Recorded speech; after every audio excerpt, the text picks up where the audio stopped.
mean, what are you seeing happening, and what are people's biggest concerns for the future? We're going to be entering some tough times now with some interest rates. We're at prices today and expenses today that I don't think we've ever seen before. So it's a challenge. What we need to farm has so much value that we can't hardly afford to own it. I'm a very strong property rights guy. I should be able to do what I want with my farm ground. If you want to put a turbine up, it's the landowner's right to make those decisions. Bringing in commerce, bringing in dollars from big industry like that is super attractive, but at what cost? The downside is we've still got all the people to feed and the population continues to grow. How are we going to be able to meet the demand? Retired as a battalion commander of a field artillery battalion. Of course, a few months later, our country was attacked, September 11th. I'd seen so many of my friends come home in flag draped caskets. I wanted to get in the fight and be a part of this. 2007, I put the uniform back on and spent a year in Iraq. Towards the end of my tour there, I had an opportunity. General Swan turned to me and said, put a team together. You're going to go mediate talks between the Iraqi army and the Peshmerga army. And that's kind of what got me interested in running for politics. I had a veteran come in my office, Korean War veteran with 2 Purple Hearts, bayonet wounds to his belly, and didn't know he was eligible for health care. The history of our nation has long been steeped in land ownership, and there have been many challenges that have met landowners and those who want to become landowners over the years, but one thing has remained the same: the desire to have freedom to do what you will with the land that you own. Today's guest is a landowner and operator of a multi-generational row crop and livestock operation here in Western Illinois. They have a long history of service to our country as a member of the armed forces, and they're currently serving as an Illinois state representative. He has a unique perspective on farming, farm policy, and also the future of agriculture. You're going to want to hear what he has to say. I'd like to introduce you to Mr. Dan Swanson. Welcome to Land Your Ground. Episode 19 of Land Your Ground, here with my special guest, Mr. Dan Swanson. Thanks for coming in today, Dan. Thank you. It's a pleasure to be here. Well, you found us out here in the sticks just fine. I did find you, and there's some rolling farm ground out here, too, that I'm used to farming back home, so felt at home. Yeah. Well, you're no stranger to a lot of these country roads, I'm sure. You cover more of this part of the state than a lot of people do. Well, I try and get out and see as much as I can in my district, the 71st District. And it extends from Moline to Macomb, I tell people, about 12 miles wide, but it's 100 miles long, 12 miles wide. Yeah. So tell everybody what you're talking about right now. You wear many hats, and we're going to talk about you as a landowner, as a farmer, but you're also a bit of a politician. Yes, I'm a state representative. I was first elected and inaugurated in January 2017 and been doing this ever since. And it's humbling every time I walk to my office and it's a state capitol, knowing I have a desk in there with my name on it, and 108,000 constituents throughout my district put enough confidence in me to put me there. Every 2 years is re-election, but I wear the hat of a farmer, and under that there's several other hats we can talk about later on the livestock side. Wear the hat of a grandpa. I've got 2 grandchildren. Wear the hat of a retired Army veteran with over 27 and a half years in the Army and a tour in Iraq. Wear the hat as a father. So, yeah, there's many hats. And then this is a state politician. And how long you been wearing that hat? The state politician, I was first elected in 2016, November 2016, and I'm up for re-election this November. So I'm on my, 5th term? I'll be going on my 5th term. So it's something I enjoy, and it's something that I've been fortunate enough to be able to bring some good legislation, not only back to our district, but to the state of Illinois. Yeah, well, we're really glad personally to have you in there, by the way. I'm not just trying to butter you up for something, but I think you do a really, really great job. I appreciate your voice kind of representing rural people, especially. Well, thank you. And with those many hats I wear, I serve on the Ag Conservation Committee, so get a chance to take some cast some no votes at some of the crazy ag conservation legislation that comes before the committee, and I serve as minority spokesperson on the Veterans Committee. Yeah. And as a former school board member for many years, I serve on the Elementary Secondary Education Policy Curriculum Committee as a minority spokesperson. And I told you the district runs from Moline to Macomb. I'm also in what I call the most educated district. I've got Blackhawk College, Carl Sandburg College, Knox College, Monmouth College, Western Illinois University, and Spoon River College, all in this district. So very educated, and some great colleges throughout the whole district. Right. An alumni member of Western, so that makes it even more special.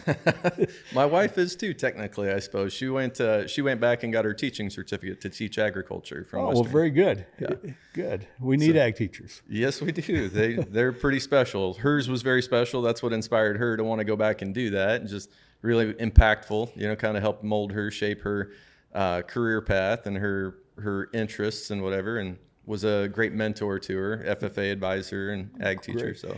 Well, I serve on the Illinois Leadership Council on Ag Education, and that's what we focus on, ag education, our schools. And I spend a lot of time with our FFA students and our ag teachers throughout the state of Illinois. And it's just amazing how far ag has come from the time that I was in school, graduated in 1977, to now.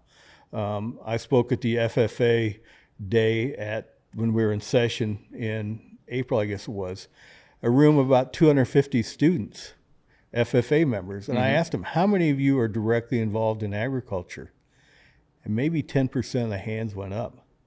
So it's really amazing how far ag FFA has come. Yeah. And how many opportunities are available for young people to be involved in FFA.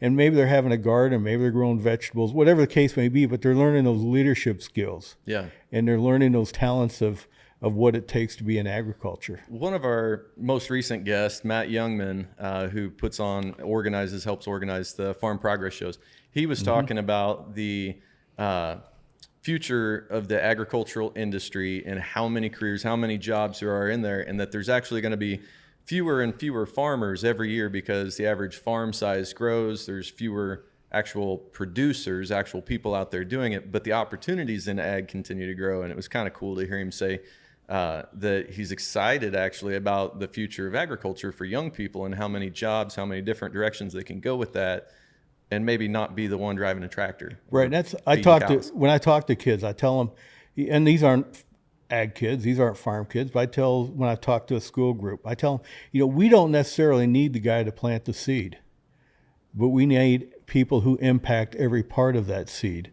The technology, if you're looking at getting into technology, don't forget your local Deere, your Case IH dealerships, because they always need somebody to help on the technology. We have ethanol plants. We need people to do the science, the soils, and all those different parts, and the marketing side, all those different parts that support putting that seed in the ground, from making the equipment, planting the equipment. I say, we don't plant a kernel of corn unless we're connected to satellites. We don't spray, we don't harvest unless we're connected to satellites. So there's more to farming than just putting that seed in the ground. Yeah. Well, speaking of farming, let's back up for a minute and tell me about your farm history. You are multi-generational farm, right? I mean, how far back does it go? Well, it goes back to my great-grandfather, who came in this country in 1852, I believe, with his dad. And when he came here, I was just reading some of the history on when they came to Ellis Island. Their actual name was Magnuson, but they changed it to Hultgren at Ellis Island. Well, my grandpa and his family and my great-grandpa had 12 children, 5 boys and 7 girls. And the sons, 3 of the sons bought farm ground. My great-grandpa and 2 of my great-uncles, great-uncle Nate and great-uncle Reuben, bought farms, which we're farming today, those 3 farms. But those 3 boys were given farm ground by their dad, or money to buy farm. One was a 160, the other 240, and the other somehow came out to be 180 acres. And then another son was given money to be a partner, to be one of the first investors in Lynn Implement. They're in Lynn Center, Illinois. He's one of the people that helped invest in that. So our farming background goes many generations back to my great-grandfather. And like I said, we own that farm to my great-grandfather. We own part of my great-uncle Reuben's farm, and then we own my great-uncle Nathan's farm. Putting seed in some of the same acres. And it's, generational. And just this past year, I lost my dad in April 23. In November of 22, we've got the designation to make it his farm ground, the Centennial Farm, that my dad bought from his dad, who had bought it from his father-in-law. So It's pretty special. yeah, it is to have that Centennial Farm, and Dad was able to see that sign arrive on the farm for just before we lost him, before he passed. That's pretty cool. Glad to hear that. What's a lot of history there? Where did it start? Do you know much about what were they growing back then? What's different back then versus what you're doing today? Well, I think the acres we farm was a lot more than what they farmed back in those days. I mean, since I've been around and my grandpa, we've cleared off a lot of pasture ground. We still run a large stock cow herd, but some of it just, there's no way you could farm it. And that's where we pasture the cows. Yep. But, a lot of it is farmed differently. It used to be the corn, bean, or even before beans, corn, oats, hay, rotation crops. Mm-hmm. We still have oats every 3 or 4 years. We still have hay ground, but certainly not rotating like we did back in those days. So many of the farming practices have changed, but still, it's the ground that and many of my past relatives had farmed. It makes it pretty special. Yeah. And the other thing is, I can remember as a kid, we were farming ground that my grandpa had bought, and we'd drive around within a couple miles. He said, yeah, he says, that 100 acres there, he said, back in the 60s, I maybe could have bought that for a couple $100, or back in the 50s, I could have bought that farm. But Yeah. my grandpa raised 5 children in his family, and it was tough. Mm-hmm. Tough to come up with those couple $100. But yeah, certainly a lot different farming practices today than what they would have done, and certainly more ground broken today. And I think probably some of the farming practices we use, some of our grandparents may be rolling in the grave when we go out there and plant bean ground without working it, or plant corn ground without moldboard plowing Right. it. Yeah. You had to get those corn stalks underground. Mm-hmm. Yeah, a lot different. And they also, I think, and people are getting back to this lately. I see a lot more of it, but people putting livestock out on their crop fields after it's harvested. How do you manage your tillable ground versus what you have livestock? And do you keep? Tell me first about your livestock part of your operation. Sure. So we've got a 150 head stock cow herd. They started calving in March, and still got a few stragglers coming on now. Then we feed out those calves and then buy a few from neighbors and stuff. So we've got a couple feedlots of cattle. And then we also have 2 2,500 head hog buildings that we run 10,000 head hogs to those a year, and use that manure then to put on some green ground to put corn on the next year. But it's the operation. You're absolutely right. Is we've got cornfields next to our pastures, and those cows know when it's time to be out in those corn stalks. So we build a lot of electric fence and run a lot of cows out on the corn stalks, and just kind of move them from the east side of the road, and then move them on the west side when winter's getting close to setting, and run on corn stalks. For the people who don't know, I mean, most people in rural part of the Midwest see that as they drive down the roads or whatever, but they don't know why people are doing that. Can you give them like the quick rundown of benefits of putting cattle out on your harvested corn acres? Well, they help clean up what we missed. Less waste. Less waste on there, and adds a little manure to the ground. It certainly does add some compaction, but where we run them in the fall is always on corn stalk ground, and then in the wintertime when the ground freezes up, they get on some of the soybean stubble and stuff like that. But there's a lot of wasted ground around fences and some other ground that they're able to pasture on for a while, and we've got 7 different pastures, so there's several different areas where they can pasture on those corn stalks, but mainly to clean up the waste of so the just ground. more efficiency. Right, more efficiency, and it gets them out of the pasture where that time of year there's not much in the pasture, and it gives the pasture a chance, if it does get a chance to grow back. Yep, can give put it a some rest. more grass, growing back in there. So, and then in the spring when we have them calving, that ground where they calve on is usually about 10, 15 acres. We have to plow that ground, deep rip it because of the compaction issues there. But everywhere else, unless we fed them hay, where we fed them round bales of hay, we may have to go in deep rip because of the compaction. But it's not much of an area. Yeah. Okay. So you got a lot going on. Like that's enough to keep a boy pretty busy. How many hands do you have helping with the operation? Well, my son primarily does a lot of what goes on. I'm there when I can be, and I'm usually there in the mornings to do chores and stuff like that when we're not in session.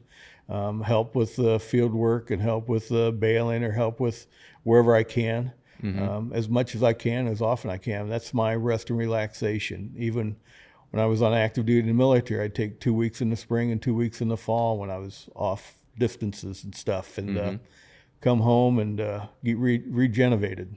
Yeah, rejuvenated for that. So your operation, you got about 150 stock cows. You got 2 hog buildings.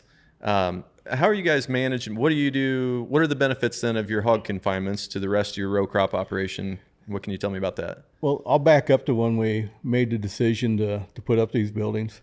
My son had graduated from Illinois State University, an ag degree, and wanted to get back in the farming operation. My nephew was at that time going to Blackhawk East College, wanted to be a part of the farming operation. And my brother and I and the 4 of us sat down and said, there's just not enough to go around.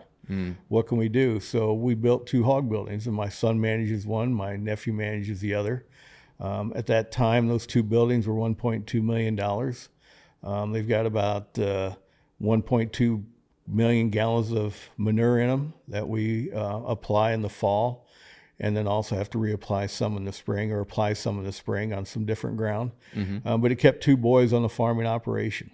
And now they're growing. My son is a farming operation, and my nephew is helping his dad on his operation. But the manure is the biggest benefit. It's not free. It costs money to apply it. But the manure we applied this spring and the corn we planted on that ground, it really was able. The roots it wasn't of course very deep, so the roots really jumped onto that corn and just looks beautiful. It took the fall applied a little bit longer for that corn to get down to those nutrients, but it just adds so many bushels to that corn. It makes it always such a darker green than the rest of it. Yeah, and I don't know enough about this to maybe ask the right question, but are you pretty aware of what the cost savings is using manure, applying manure versus applying artificial synthetic fertilizers, or what the I don't know if it costs money to apply that. Applying probably 800,000 gallons in the fall and another couple 100,000 gallons in the spring. It costs money to do that. I think it's half cent maybe a gallon to apply that. I don't know what the rates are today, but it adds up kind of quickly. But you do get a yield boost not only on the first year of the corn crop, but I've even seen the second year of the bean crops getting a little extra boost out of that ground too. So it works well for us. Yeah. And like I said, it kept a couple boys on the farm, and since then my nephew's been able to buy a farm, and those buildings will be paid off in January 26th, and we're looking forward to that exciting day. Be done writing those checks. Yeah, but that 1.2 million is what cost to build them, and we had them appraised recently, and the replacement cost on those were over $2 million. So the value of them have increased, and to be a young person trying to get in today into something like that with the interest rates and stuff, it's not quite as attractive as it was back in 2013, I guess, when we built them.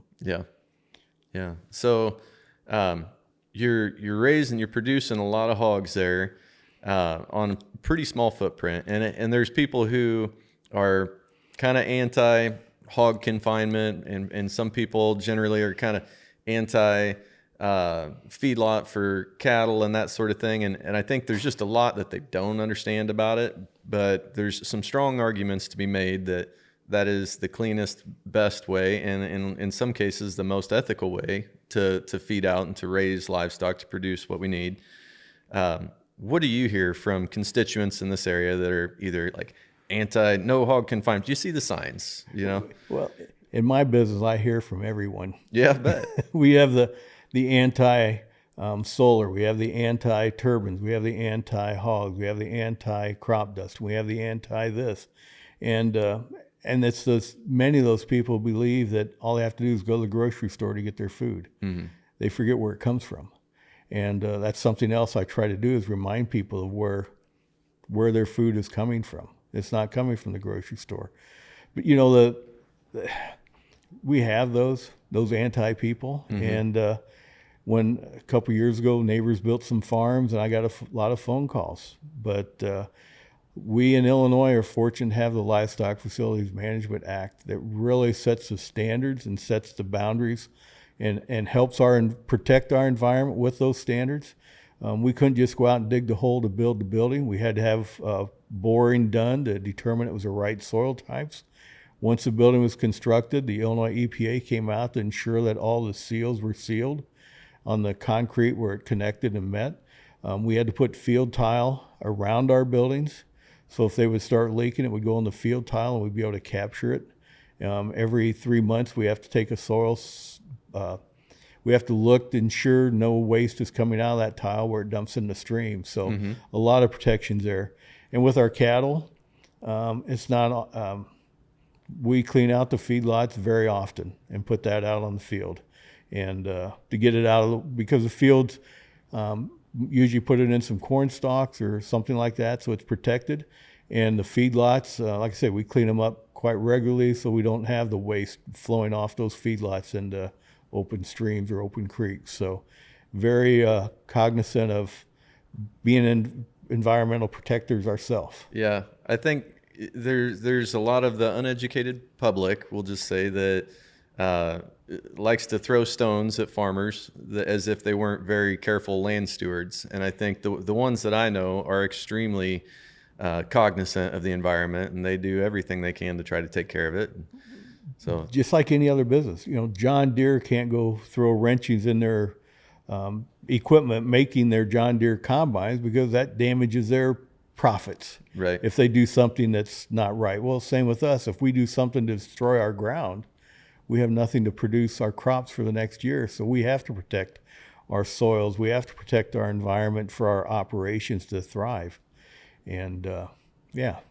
Well, so shift gears again on you. You mentioned a couple other hot topics that keep coming up in this area. And you actually, I think you probably live pretty close to some of the wind turbine areas in this area, don't you? I live in red light district. Well, I don't. My farm is in red light district. Okay. The Bishop Hill farm. I call that red light district. Yep. So Bishop Hill, Galva, Cambridge, over to Woodhull area. I forget the name of that wind farm, but there's a pretty good sized one there. Yeah, that was part Henry of the County. Invenergy, the Bishop Hill project. Invenergy is the ones who built it, and after they were built, then they were sold off to 3 other electric companies.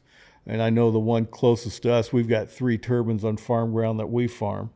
And that's part of a co-op that was bought. The energy from those 57 turbines are going to Wisconsin and going to Iowa, the energy those are producing. And it's interesting, when those were built, the school superintendent, Shannon Buman, said, you know, they asked him about the turbine. He said, well, how many other school districts in Illinois got $57 million homes built in their district? Because that's the right, value. That's the tax benefit that's coming to the school district. And But yeah, there's, and you know, Springfield being what it is, and the legislator being is can't leave things alone. You know, with some recent legislation passed, there was a township in southern Illinois that was preventing turbines from being built in their township.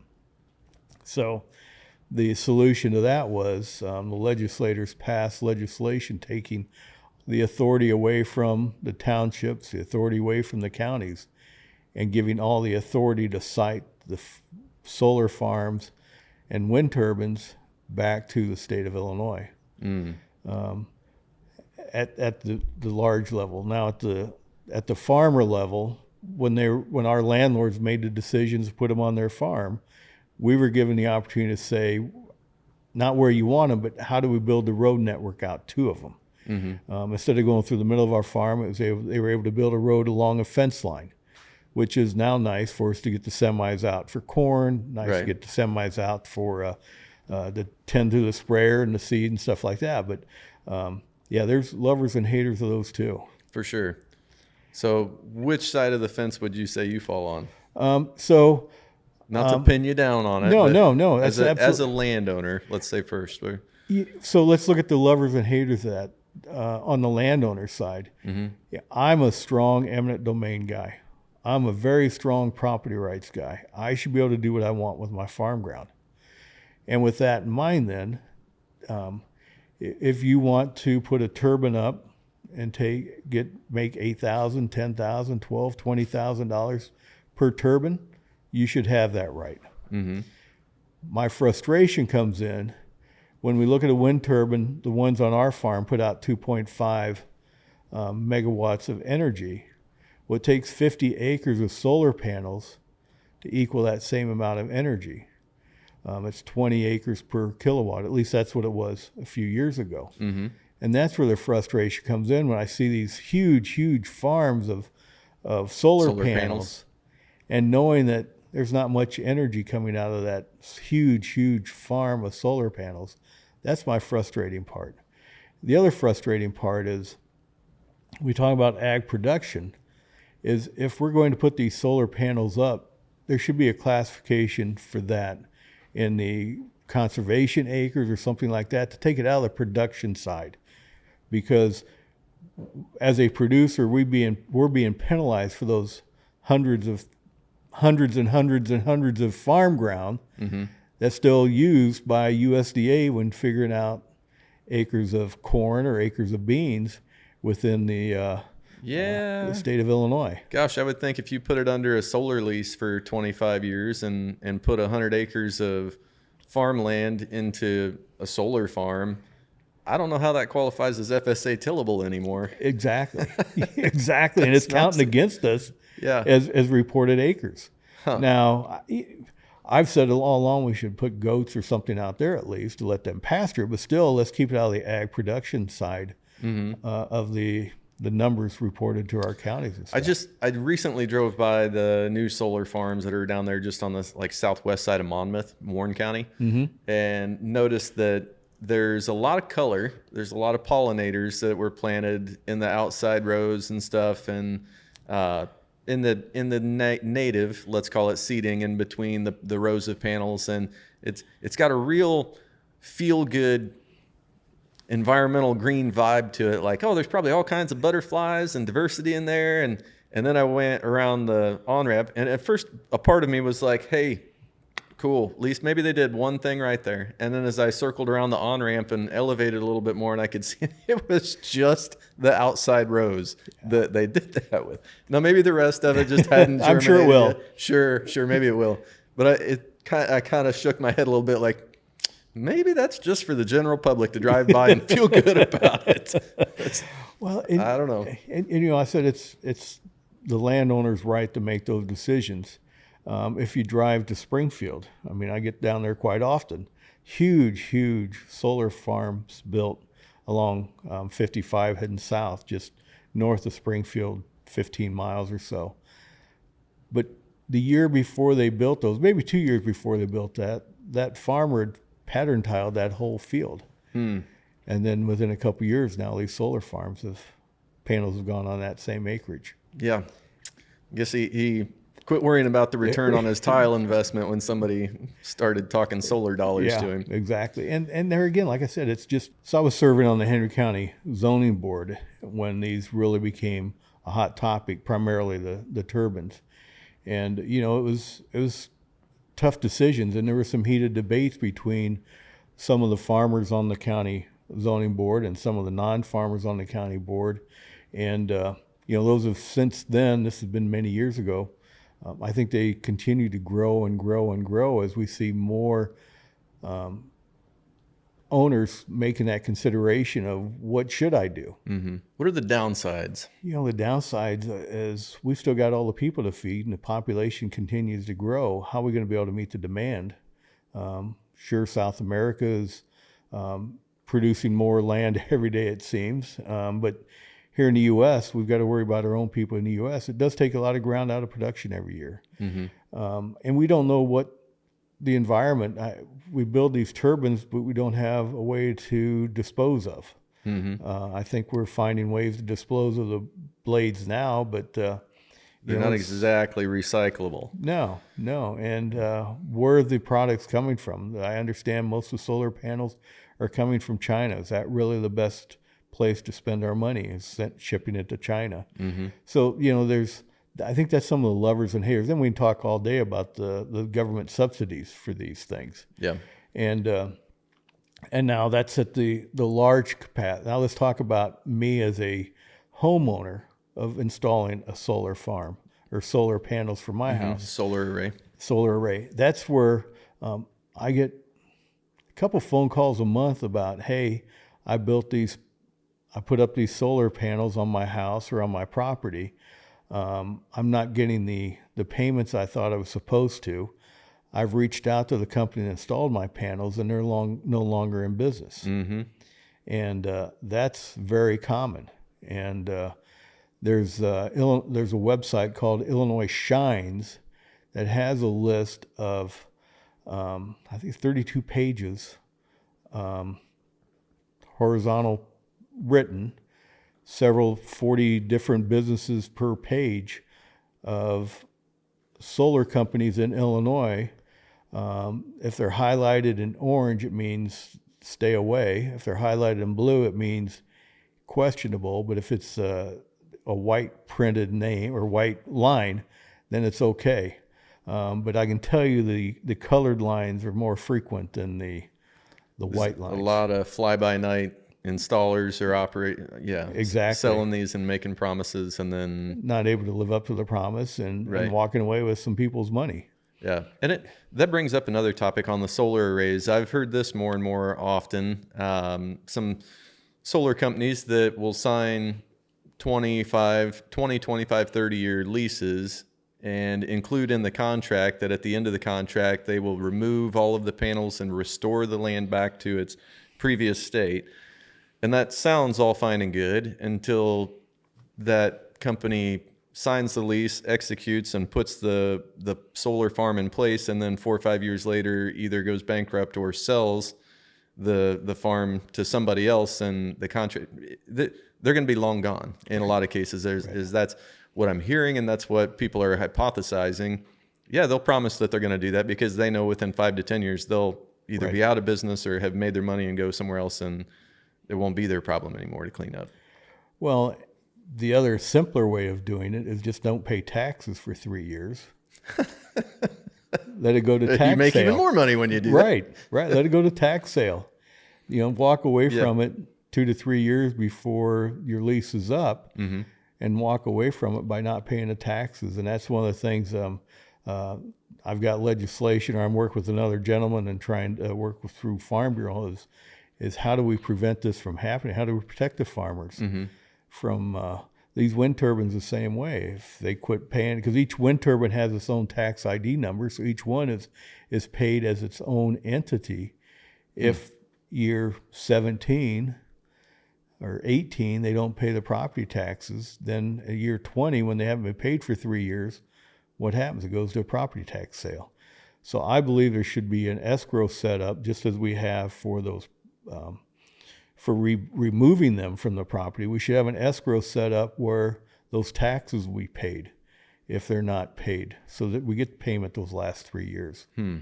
Otherwise, if they go to the tax sale, am I going to have to go buy those 2 or 3 towers on my property just so I can make sure I own that acre of ground, or what's going to happen? Yeah, and then you're responsible for it. If you do that, what the heck are you going to do with a big gas axe and sell the copper wire? I guess that's all. Oh my gosh. Yeah. A little harder to take one of those things down than a silo, isn't it? Yeah, a little harder, and takes a big gas axe to cut it down, I guess. Oh, geez. But so this brings up something to mind here in this neighborhood, just east of Alexis, Illinois, which is where Mercer and Warren County hit each other. There was talk recently of putting in a 300-acre solar farm, I think right towards the east side of town. And some concerned local citizens went to the county board meetings where this was all kind of being brought forward by the solar company. And they raised a lot of questions about these solar panels can when they are damaged or whatever, they can catch fire, and it's extremely difficult to put them out. And there's a lot of like really hazardous smoke and whatever that can be generated when they do burn. And they said, well, our little fire district, our local volunteer fire district, does not have the equipment or the training or the the hazmat equipment, whatever, to handle that. Like, who takes care of that? There's just bigger questions, right? Yeah, absolutely. And that's where the lovers and haters come in. Yeah. And a lot of these like smaller communities that are around those just aren't equipped they don't know how to mitigate that hazard or potential hazard or whatever. And yeah. No, it's a concern. And, we've seen recently some turbines on fire out in Iowa where storms came through and tipped them over and started fires and that. Mm-hmm. So yeah, there's so much we don't know about these turbines and so much we don't know about the solar arrays. And I don't know what products are used in those and what type of filters do I need in my protective mask as a fireman to go out and fight it, and what type of product can I use, or is it shut off, or does it still produce electricity? Am I going to be electrocuted? Where's the switch at to turn these off? And yeah. I don't even know where to go with that conversation. No. There's some of these things seem like they can be a blessing to rural communities and counties that desperately need tax dollars to help improve roads, because our roads are notoriously rough and pretty bad in this area. And we're blessed to have some really good local school districts, but that's not without a lot of local support, a lot of people and businesses and just care. I mean, to help make that happen, because there's not enough money that comes from the state to help with that a lot of times. So bringing in commerce, bringing in dollars from big industry like that is super attractive, but at what cost? And I think that's what we're all scared of. Right. And it's, some of the lovers, of course, are the school districts. It brings in big revenue. Our courthouses and our counties get great proceeds from those tax dollars too. But what cost are those coming into our district? The fire departments most times are benefactors, or libraries, and some of those taxing bodies that receive benefit from those. But unfortunately, many times when we see these come in and increases the EAV for our schools or increases those things, we don't necessarily see a reduction in those property tax bills either. Mm-hmm. So, it's an interesting discussion. Yeah. So, well, another interesting discussion I think that I've heard some people asking about recently is carbon credits and carbon pipelines and all kinds of carbon discussion. What's going on with all of that? What do you know about carbon credits for, let's say, the Illinois farmer? What advantages are there to that, and what are any concerns you have about it? As far as the carbon credits for the farmer, I really haven't been tracking that yet, because I don't think it's close to being a point where someone can make a decision. Okay. I think there's so much more that has to evolve before that can be known. As far as the carbon lines, there again, eminent domain property owners' rights are most important to me. Although the General Assembly did pass legislation this past year, back in May, that begins some of the carbon capturing processes here in Illinois. It put a 2-year moratorium on pipelines in Illinois until the federal government comes out with the standards for what this is going to look like, as far as safety, as far as how do we collect the dollars for that. So a lot of discussion going on. Some property rights concerns again with the sequestration cave or cavern, whatever you want to call that, where we're going to put that. Right, the reservoir where they're going to store it. Right. If you're one of the first ones to sign up, you get good benefits. But if you sign on later, because now this is spreading into your property, you don't get as much money as those first ones that got on. But we don't know how big these underground spaces are. I spoke in opposition to it from the fact that we're going to have to drill down a long ways through an aquifer. And what experience do we have drilling a pipeline through an aquifer, and what happens if the New Madrid Fault shifts and we have a split line in that New Madrid Fault water supply that many people, I think the number was 600,000 people, maybe more, that rely on that aquifer as their water supply. So a lot of things to me that haven't been answered yet. I maybe far-fetched, but not. I brought up the point that, when we went through the Clean Energy Act in 1990s, and the air had to be cleared, in the 70s we had to go to unleaded fuel, or had to go to unleaded fuels. That now costs most farmers $70 to $90 an acre to put sulfur in their formulas for their corn. We didn't have that before because this plant was able to take that sulfur up from the air, but now that's the cost. I also said, back June 20th last year, if I'd have said my corn was going to make over 260 bushel an acre, my beans over 60 bushel an acre, you'd probably put me in a straitjacket and haul me off to the funny farm because we were in a drought. I said, right. At the same time, I was calling my federal legislators to try and get them to release CRP ground so I could feed my cattle. And then what happened in July? We had a shower of rain. But also what happened, we got all those extra carbons coming out of the fires in Canada that covered all of our crops here and covered most of the Midwest with that extra carbons. So what was it that brought us the 280 bushel corn and the 70, 80 bushel beans? Was it that rain shower? Or was it from all that extra carbon? And that was one of the questions on the floor when I debated the bill is, where do we want to get to the carbon level? Since 1971, we've dropped many, around 18 to 19 million metric tons of carbon. What level do we want to get to? Because everything green needs carbon. Yeah. So how do we get to net neutral, and how do we get to zero carbon and still protect the farmer and protect our green plants themselves? Some of the environmentalists don't always look at that second, third order effect. But yeah, these are a hot button item. The carbon lines coming through the farms. The carbon pipelines in our area are supposed to be started up in North Dakota and pass through South Dakota, Iowa, into Illinois, and then eventually begin pumping underground in southern Illinois. What our legislation did, there is some current ethanol plants that are looking at beginning to do that now, and they're just kind of waiting for that the guidelines from the federal government, because what we anticipate those guidelines will include are some of those safety features of what training do fire departments need, what training do we need to be an operator of these pipelines, what standards are required for the thickness of the walls of the pipes, those type of things. And another concern, I guess, going back to the pipelines, is I understand that field tile cannot cross these pipelines. Oh, wow. So the question is, if you've pattern tied your field and all your water is draining to the southwest corner of your field, where does that tile that you had in the northeast that can't cross that pipeline now, where's all that water going to go that you had in that pattern tile? So that's a concern also for landowners of their properties. How do you do that? Right. Dramatic changes to how you're going to drain or not drain your ground.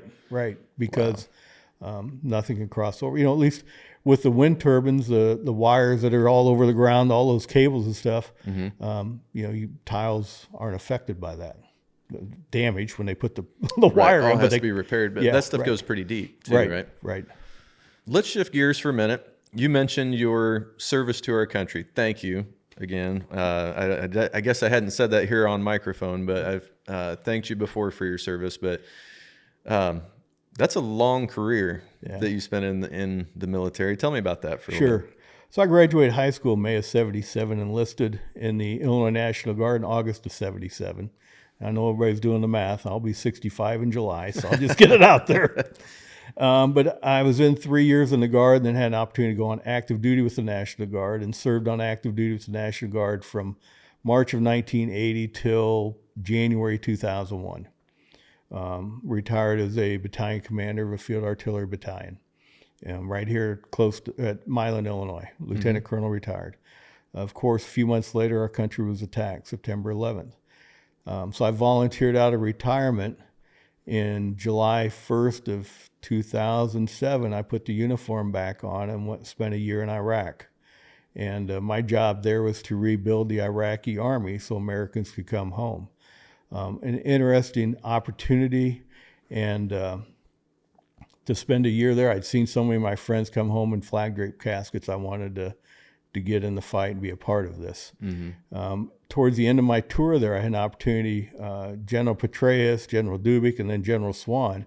General Petraeus made a comment in the battle update assessment. He said, hey, to General Dubik, who are you going to send up to mediate talks between the Iraqi army and the Peshmerga army?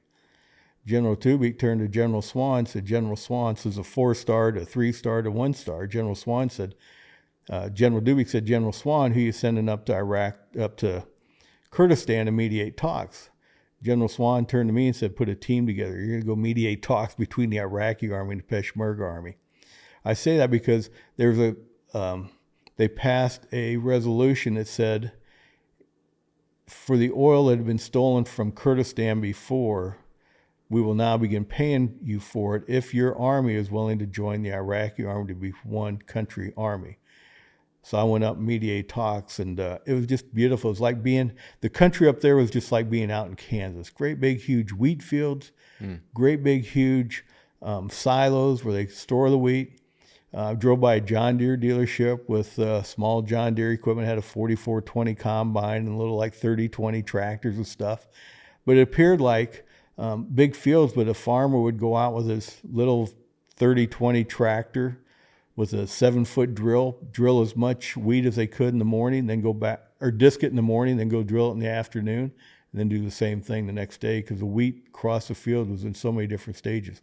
But I spent about 10 days up there mediating those talks, and it's kind of the coolest thing. I had an opportunity to do. A little farm boy from Woodhall, Illinois, up mediating talks with these two big armies.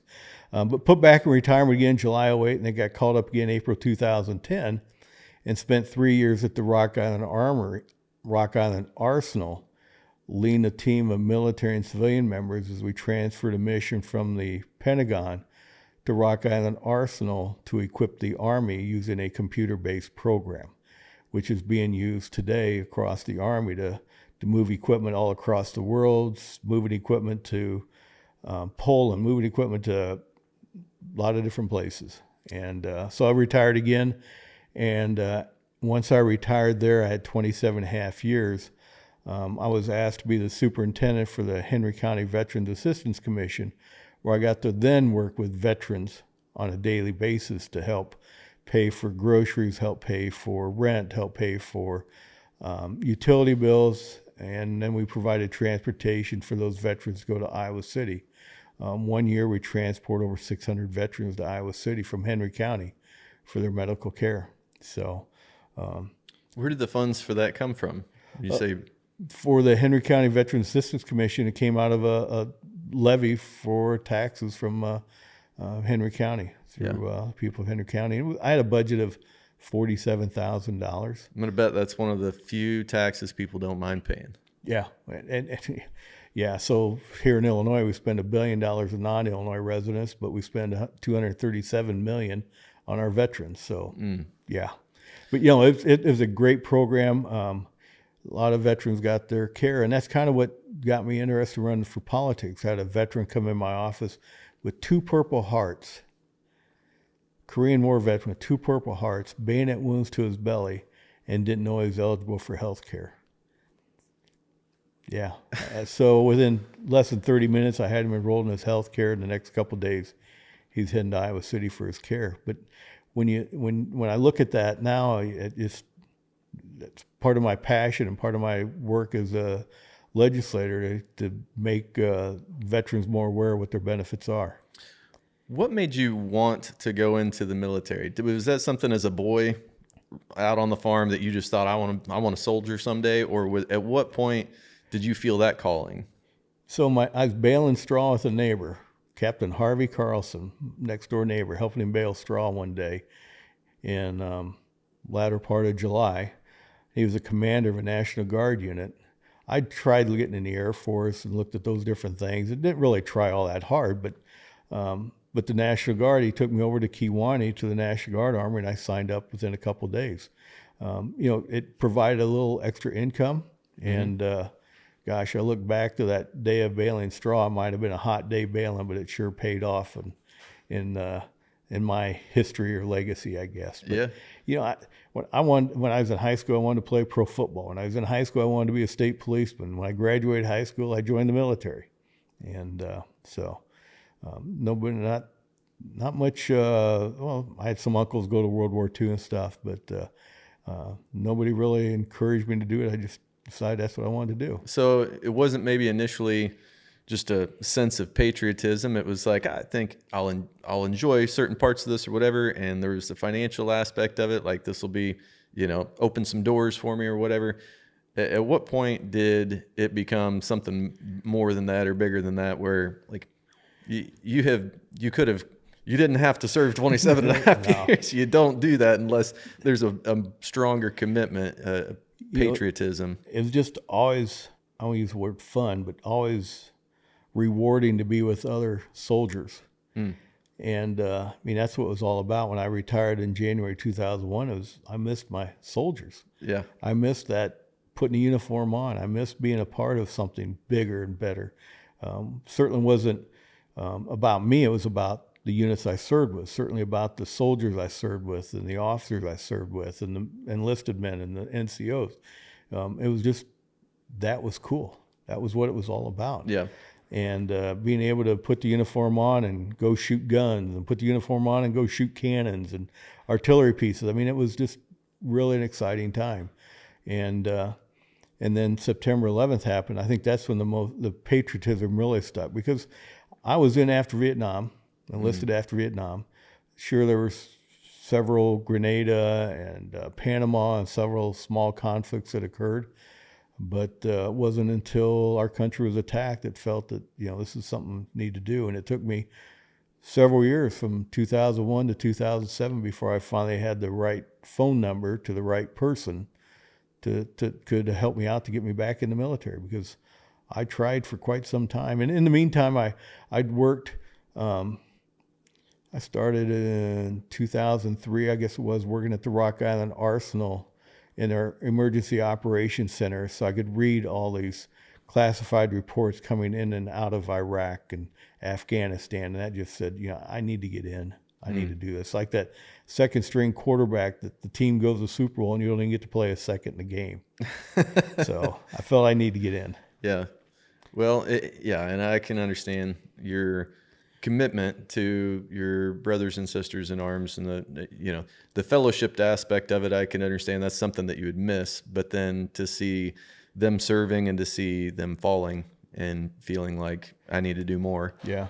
I lost three men I worked with every day in Iraq, lost them while I was serving there. And, it's something you don't forget. And that's where I encourage people. I still do it today. In the Army, we had, and all the branches of service have what they call a battle buddy. It's that person you can rely on to be there for you. That person you can tell the hometown stories about what's going on back home. And when you get out of the military, you lose that battle buddy. But I just came from this morning a Vietnam veteran breakfast every last Thursday of the month, and it's a breakfast, but it's more of a battle buddy thing. It's checking on each other to see who's in the hospital, who's where, who's passed, and things like that. So I encourage veterans to have somebody they can call and just talk to them, because the mental stress in farming and compounded with the mental stress of PTS or something like that, it's pretty demanding. Yeah. You need help. No doubt. You need to have a friend to talk to. Tell me a little bit about you're just a guy that gets really committed to causes and doesn't have any quit in you. I see that because I didn't realize you had 27 plus years worth of military service. Obviously, I knew you were a veteran, and that's, outstanding commitment. Then you go into politics, and when I asked you about this here the other day or here recently, I kind of asked you briefly about what was that beckoning like? What brought you into politics? And you tongue in cheek told me it was what? I think you said it was about the money, of course. Yeah, right. Yeah, that's Which I don't believe for a second. But what you tell me?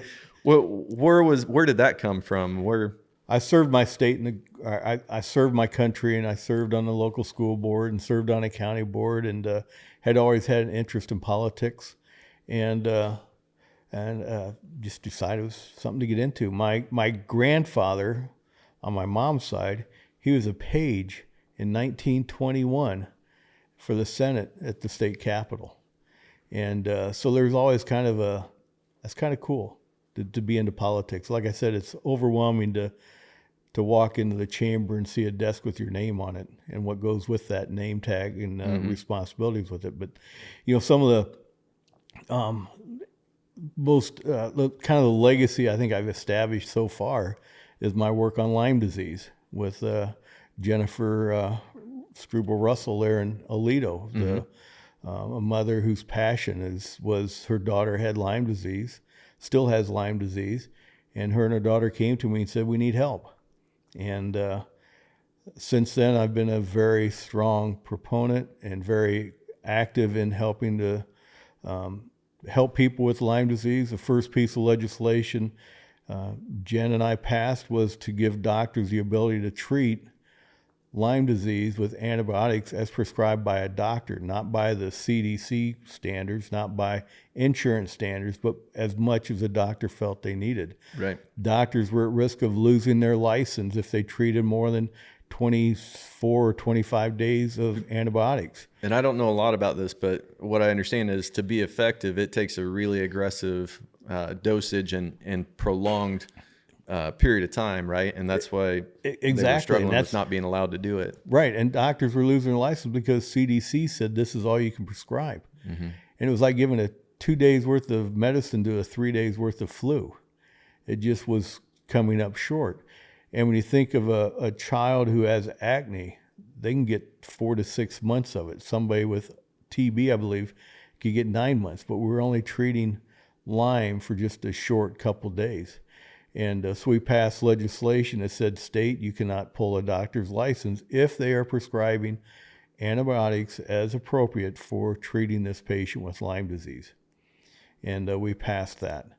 The next year we passed legislation to mandate insurance companies would pay as long as the doctor prescribed the antibiotics. That they didn't say, well, look, CDC says 24 days. That's all we're going to pay for. We're only going to cover 2 or 3 days of this. So we passed legislation that said, no, as long as the doctor prescribes it, you need to cover it. Of course, we had some opposition to that, but we were able to Jen was able to work the legislators, and I was able to work the legislators to get that passed. So, and then continuing on, there's been several other pieces of legislation that we've been able to work on to get passed through the House. So if anybody has any questions on Lyme, go ask Dan. He's a Lyme guy. Go ask Dan. He's a tick guy. And I think that's something that I could be wrong about this, but I mean, it's a tick-borne illness. I don't know if there are other ways that people contract Lyme disease. Maybe there are that I'm not aware of, but it's primarily rural people or people who are spending time outdoors that are affected by this. Right. So it's a land-related issue for sure. Absolutely, and it can be caused. There are other ways other than just being bit by a tick. Mothers can pass it to their children through birthing or through the placenta. So it can be passed to the family members. But yeah, it's Jen used the example of her brothers liked to deer hunt. Brother brought home a deer. They were cleaning it in the garage, and as they were clearing the garage, the ticks were falling off of it. So she put down a sheet, sprayed it with permethrin. Permethrin, here's the advertisement for permethrin. Spray your clothes with permethrin. It doesn't repel the ticks, it actually kills the ticks. So if you're a deer hunter, mushroom hunter, use permethrin. But she sprayed that, so when the ticks fell off, it killed them. And there was close to 100 ticks, I think, on that one deer. Wow. And here they were bringing them in to clean it in an area that you would normally do. And around here, and I'm sure other places, most of our butchers who butcher deer have Lyme disease. I know the guy in Woodhull, Keegan, has Lyme, and others just because of working with the deer. But my mom has alpha-gal, which is brought on by another tick, longhorn tick, and she cannot eat red meat. right? Yeah. We've got all these cattle in the feedlot, but she can't go to a restaurant that serves beef I had a on an open friend grill. that was afflicted with that probably 6 or 8 years ago, and I mean, loved to hunt, loved to eat steak. It was life altering for him to be highly allergic to the protein or whatever that's in red meat, and had to completely change his diet and his lifestyle, and it was really not good for a long time. And then it was, oh gosh, now I'm blanking out here. The name of we'll pause and I'll back up and re-say this for a second. The name of the medication, holy cow, that people are treating COVID with. Ivermectin. He cured himself of this with using ivermectin. Somebody asked him if he had tried that, and he's like, what? No, I know nothing about this. And they turned him on to a couple articles, and he started dosing with ivermectin. And I'm not advocating for that. I'm not a medical doctor. I don't know anything about that. But that's what he did, and has since no further ill effect of it. So yeah, I don't know if Mom's going to go that route, but I don't know. Say something. But it's we've got all this beef, so she's learned to make everything with pork. Chili with ground sauce or ground pork, and spaghetti with ground pork. Everything she uses, but it's tough for her to go to a restaurant like a McDonald's has an open grill. Just the smell of that causes her to have an anaphylactic shock, where she has to carry water with her all the time to keep her air passage open. But, wow. Yeah. So let's shift again, because you're so closely tied to, I want to say, rural communities and agriculture and land ownership, and you hear from all of these people on all of these different ag-related causes. What's the future hold for rural America, rural Illinois, with regards to land ownership, farm succession or transition? I mean, what are you seeing happening, and what are people's biggest concerns for the future? Well, I think anyone who follows Illinois politics realized we had some legislation this year on what we call the death tax, or allowing that farm to transition to the family without having to pay so many severe penalties. I believe it was going to raise it from $3 million to $7 million that transfer. Unfortunately, it turned into a political issue and not a real issue that came before us in the House to vote on. I think we had the membership that was going to support it. Illinois Farm Bureau, give them credit. They had done a lot of work on this and worked with a lot of legislators. I think that's the biggest thing, is how do we transfer the farm? How do we pass it on to our sons, our daughters, our family, at least keep it in the family? Of course, the property taxes. What a big concern the property taxes are. Every other year, I bring in the expert from Illinois Farm Bureau, and we have farmland assessment seminars throughout my district. Those have always turned to be pretty successful, and kind of help explain why they're doing what they're doing. There is a rhyme to the reason of basing it off the soil types of why they're increasing, because it got to be such a big accordion from the lowest price to the most expensive property. So the middle soil types, now they're trying to drag the less costly soils up, and the more expensive, less of an incline every year with those. And she does a great job explaining this to the farmers and landowners or property owners who come to these meetings. So I try to do those every other year. It's just about education, because I own farm ground and I see what it's doing too, and it's getting more and more expensive. And the future of ag in Illinois, boy, when I work with all these FFA young people, it's very promising when we see who's coming up through our FFA programs, and we look at those in my age group and younger, successful individuals. But we're going to be entering some tough times now with some interest rates. Gosh, I don't know what the corn was today, what it did up or down, or beans, but we're at prices today and expenses today that I don't think we've ever seen before. So it's a challenge. It's a challenge to be able to make the yields and the bushels of what we're going to need to help offset these costs. Right. I think what I'm seeing is a lot of people are focused on land appreciation and how wonderful it is if you're a landowner, you're a farm family, that there's going to be a huge opportunity to transfer this wealth on to the next generation. I mean, if all you can do is just grit it out and hang in there Right. and own the land, you will keep gaining and you'll have something, pretty amazing to leave to the next generation.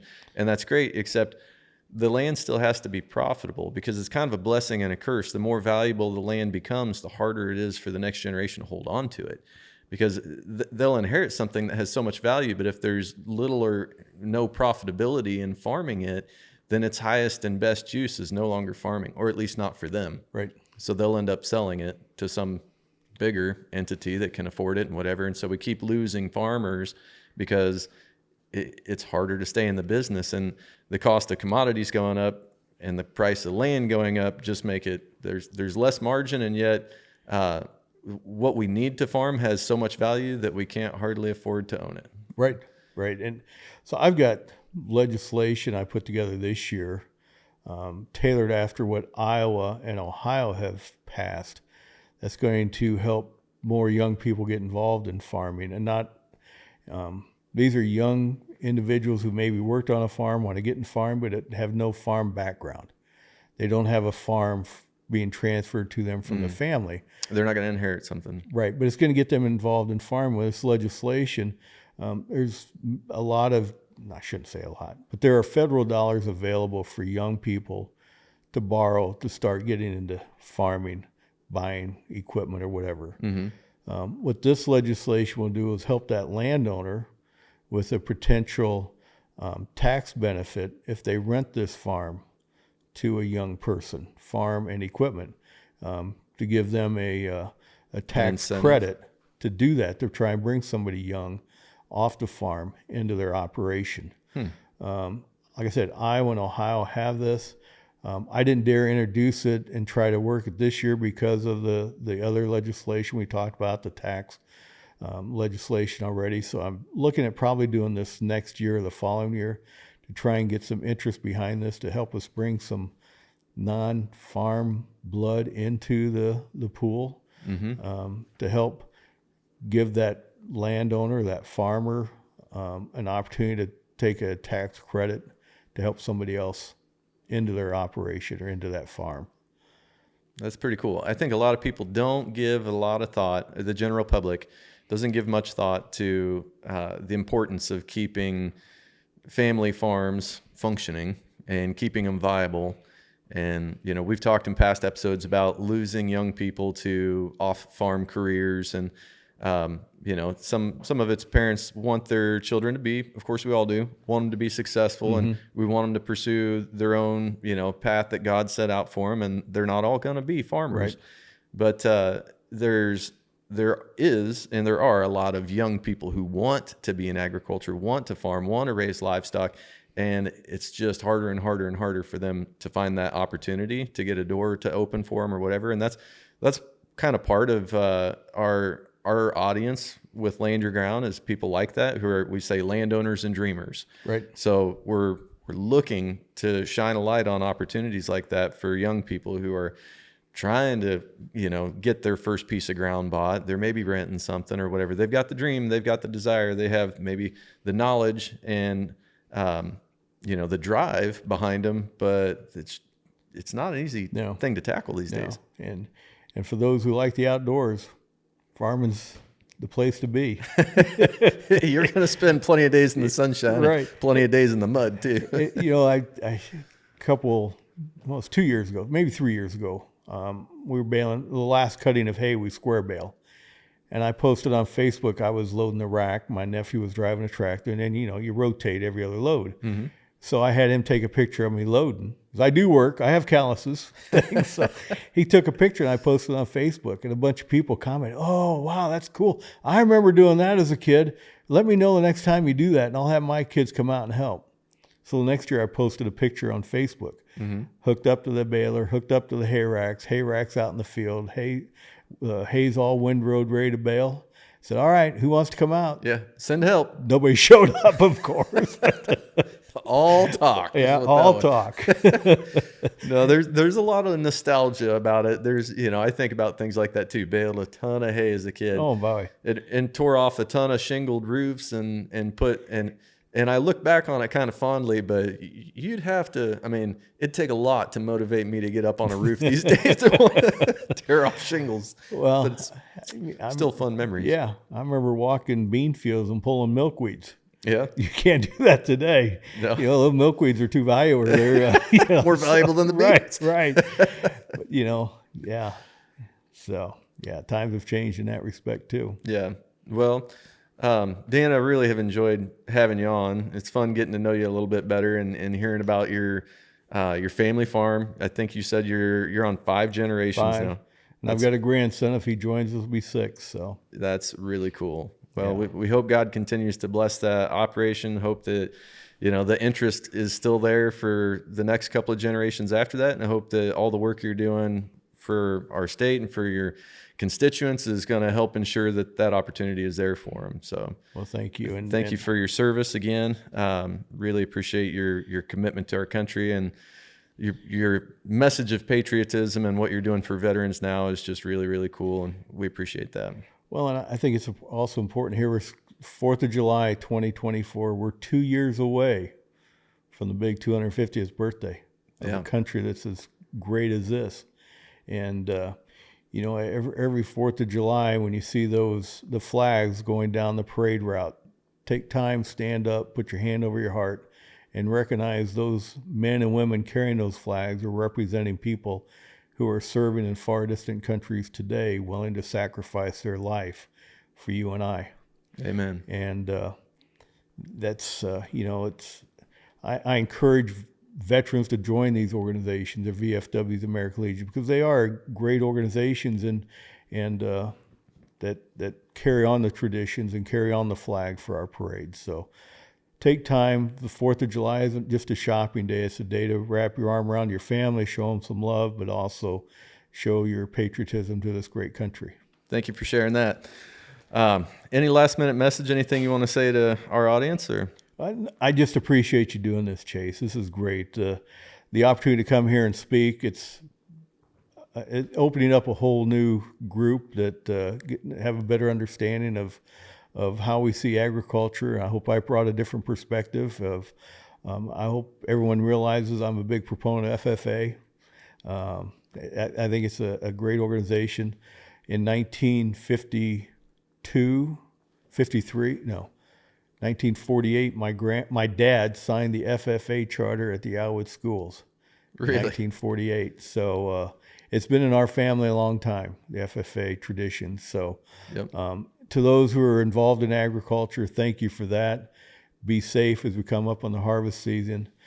For those of you who are the investors, or those of you who understand farm ground, as a farmer myself, we appreciate the opportunity to be a part of your farming operation. And one thing that we do is we Christmas cards to those we rent from. We go out for dinner with our landlords. We try to be as we respect and value them putting trust in us to farm their ground. It's a relationship. It is, absolutely. Thank you. Relationship's the word I was looking for, but that's what it is. It's just like my relationship and bond with my district of pancake breakfasts and all those different banquets and all those things to go to. It's people put trust in me to do what they want, and that's that same relationship and bond that we develop on our farms. Well, aside from finding you at one of those fish fries or pancake breakfast or Sunday at church somewhere in this, one of your counties in your district, but what would be the best place for people to find you or reach you or look you up if they want to reach out with an email or something about any of these topics we touched on today? Sure. So my email is simply Swanson, SWANSON, at ilhousegop.org is how best to reach me. My office phone number's 309-334-7474, and call anytime. I've got a great LA legislative assistant there in Shaney. She does a great job. And you mentioned church. I got to just share a little quick tidbit on that. So Sundays, if I go to a community, let's have a pancake breakfast, or I go to a community that has something in the morning anyway, or maybe even something later on the day at noon. My wife and I will load up at home. We'll drive to that community. We'll go to a church. We'll pick out a church to go to in that community. But I've got a couple simple rules. The first one is I drop my wife off at the front door, and I go park in the farthest away parking spot I can find. We walk in the church, and we don't sit down a pew until the preacher's about ready to take the pulpit, because I do not want to sit in somebody else's pew that's been sitting there for years and years, because we all know that the Lord's message, if I'm sitting in my normal pew, is different than the Lord's message on the other side of the church. So don't want to lose any votes by doing that one. Don't want to steal your designated spot. Right. Oh, that's funny. Does that land you in the front row very often, or in the back row? Usually back row is where I try, but anywhere in the church there's an open pew is where we'll sit, whether it's the middle I or... thought you were going to say it depends on the denomination. Well, that too. Some of them, there's always empty seats in the front row. Right. Some of them, they're always empty in the back. Right. So, all right. Well, great. Well, we're glad to have people connect with you, follow you up on Facebook and all of that. We can tag you and put your socials in the description on this as well. But great. Thank you. Really, again, appreciate you coming in, and I hope continued success for you both politically and also on the farm. So, well, thank you, and thanks for what you do, Chase. This is great, and in your business, and what a beautiful farmstead here. Thanks. We enjoy it. We're blessed with it, and it's Amen. It's God's country. Amen. Yes, it is. Thank you. Right. Well, thank you, everybody. Appreciate you, and happy Independence Day to you all. And join us next time on Land Your Ground.